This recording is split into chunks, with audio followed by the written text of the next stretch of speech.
Welcome back, Nine World Chronicles audience. As always, it's a pleasure to be sitting here before you guys today. And today I had an interesting topic. I wanted to talk about the idea or concept of voodoo and how voodoo is perceived.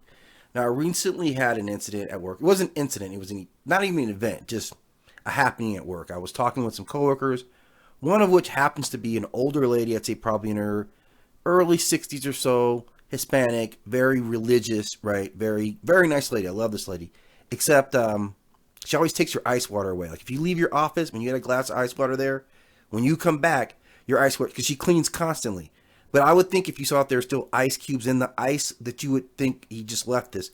Anyway, so we were having a conversation and we happened to end up talking about New Orleans. We talked about Louisiana and we talked about New Orleans. And, you know, we ended up inevitably talking about both their Catholic side as well as the side that it heavily venerates voodoo or hoodoo, however it's properly termed.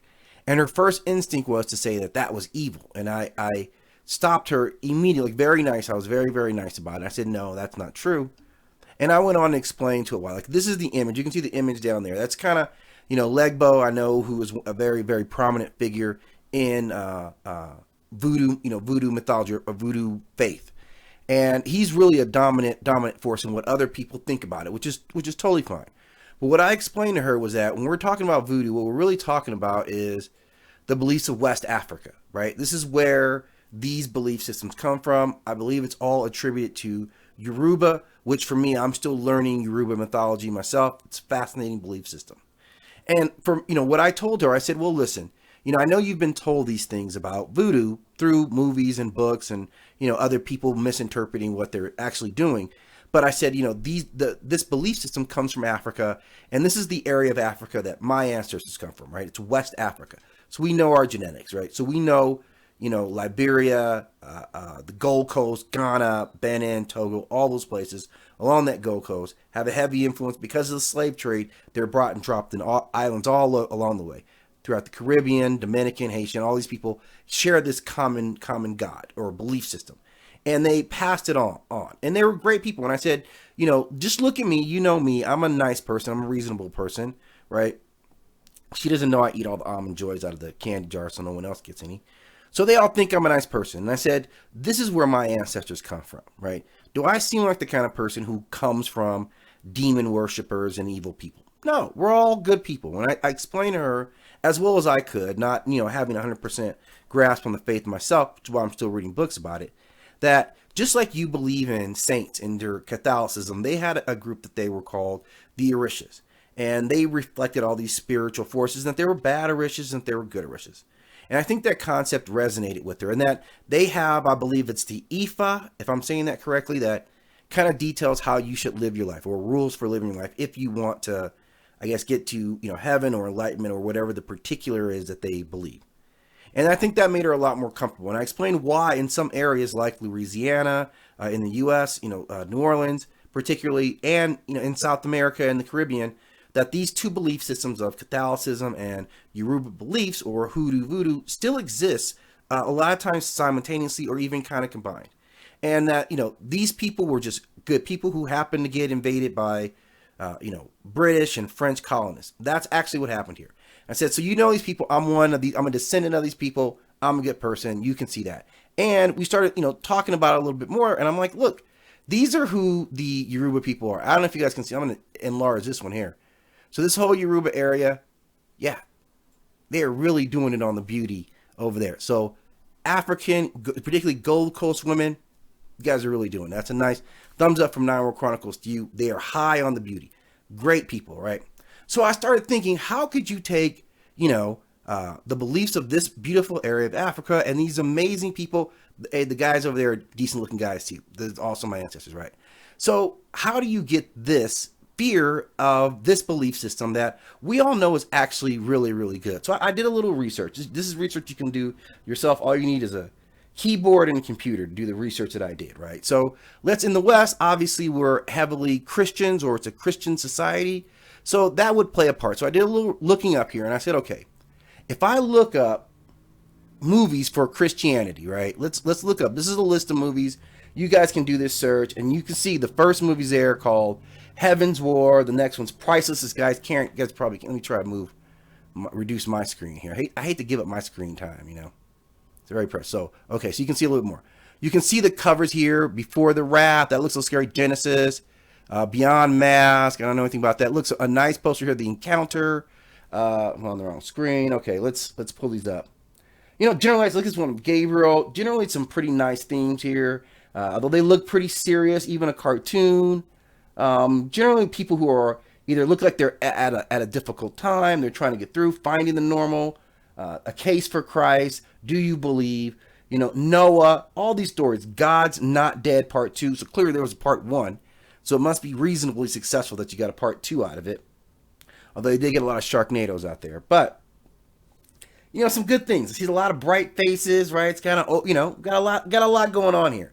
And I'm like, okay, so that's kind of the representation of Christianity, at least in the film, or at least a sliver of what Hollywood gives us in terms of references to this. So I said, okay, well, what kind of movies do you see that you would associate with voodoo? So I looked up voodoo movies, right? And here's a list of voodoo movies. So immediately we see Scooby-Doo, right? And I see this scary specter in the back. So if I don't know anything about voodoo, I'm like, uh-oh. I know the guys on Scooby-Doo. I know Daphne, and I know Velma, Fred, everybody. I know those are the good guys. So if they're afraid, that the voodoo's got to be the part that's making it bad.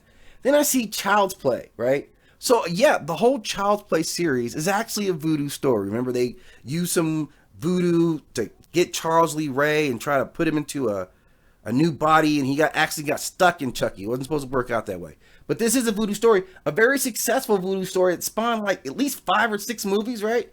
So Chucky's having, look at that, all the way down, The Curse of Chucky, Seed of Chucky, Chucky 2, Cult of Chucky, Bride of Chucky. I mean, Chucky's gone through the full, what else can you do? Once you get Bride of, Son of, Cult of, Seed, once you get all that, what else is there? There's like Chucky Does Dallas or Chucky in Tokyo, something of that nature. So a lot of myth about Chucky spreading how bad voodoo is, right?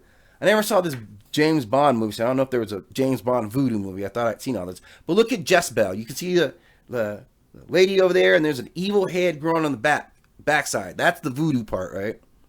And also, and this is, I'm torn here, okay? You see this movie here, Marked for Death, Steven Seagal. I love action movies. I've watched every Steven Seagal movie. I've watched this movie 100 times, okay? I've been influenced by this, by the drug-dealing Jamaicans who use voodoo, right, to fight off the good cops, right? Firewalker, obviously we got Chuck Norris and Lou Gossett Jr., my man. Another a zombie movie. So zombies are always scary. We haven't seen one voodoo movie that was something happy that was going. It gets even worse. Look at this. Tales from the Crypt. If you're in Tales of the Crypt, I know this is not a comedy. I know what we're going to get. So we're seeing Rum Diaries was even a bad voodoo movie. White Zombies. Serpent in the Rainbow, which was literally scary. That was a scary movie. I was still scared after watching this. I Walk with the Zombie. The Last Wave. That looks like that's about zombies too. Midnight in the Garden. I don't know what that is. The Believers. Son of... I don't know why Dracula's in. That's not a voodoo story. But you get my point. That we have endless representations about how bad voodoo is. How bad... the belief systems of these West African people were. It has been almost, one might even think, an intentional deception to give a certain perception about a certain group of people's belief system. And by vilifying someone's belief system, it allows you to take them and say, yeah, I have to mold you. You're not bad. It's your belief system is bad, which you will see in a lot of stories. It's what they did when they were re-educating Native Americans. Just a very dangerous philosophy. So I'm standing up against this foul representation of voodoo. This is not any way to attack Christianity. I'm saying Christianity, you guys have a much better PR program working for you. You're thought of in a more positive way because your representations in media are far more acceptable. They're more positive. They're more people-oriented. They never have any monsters. I've never seen one Christian movie where there was a monster that you had to worry about in the movie. Okay, so that's a big thing. I don't want to watch something where I'm like, oh man, if I go mess with these guys, there's monsters and all this stuff. If I go over here and mess with these guys, well, there's not any monsters. Everything's kind of good. That's the side I'm going to run to. And all I'm saying is that we have to be obvious about the representations. Voodoo's been getting a bad name for a long time. The Yoruba people have been getting a bad name for a long time. So I'm just speaking up for the Yoruba people. Again, let's remember who the Yoruba people are. It's them. Look at that one right there in the middle, right? Nothing bad can be coming from over there. So let's get with the program, man. Let's do some representations the right way and show that what these Yoruba people, what people of West Africa have contributed not only to their community, but to the Caribbean, to South America, and up into the United States has not been the propagation of evil, demon killing, turning you into a zombie or a mummy philosophy. They still want to achieve things like happiness and good lives just like you do. And they had a path that they were willing to share with us that showed you how to get there. That's how we should look at other people's belief systems so that we can learn from them. Maybe we don't learn anything we actively use, but we should understand who they are. Thank you again for stopping in Our Chronicles. As always, I appreciate you guys taking your time. You could have been anywhere else. You chose to spend a couple minutes here with me. Go watch some more videos and once again, be at peace with yourself and with others.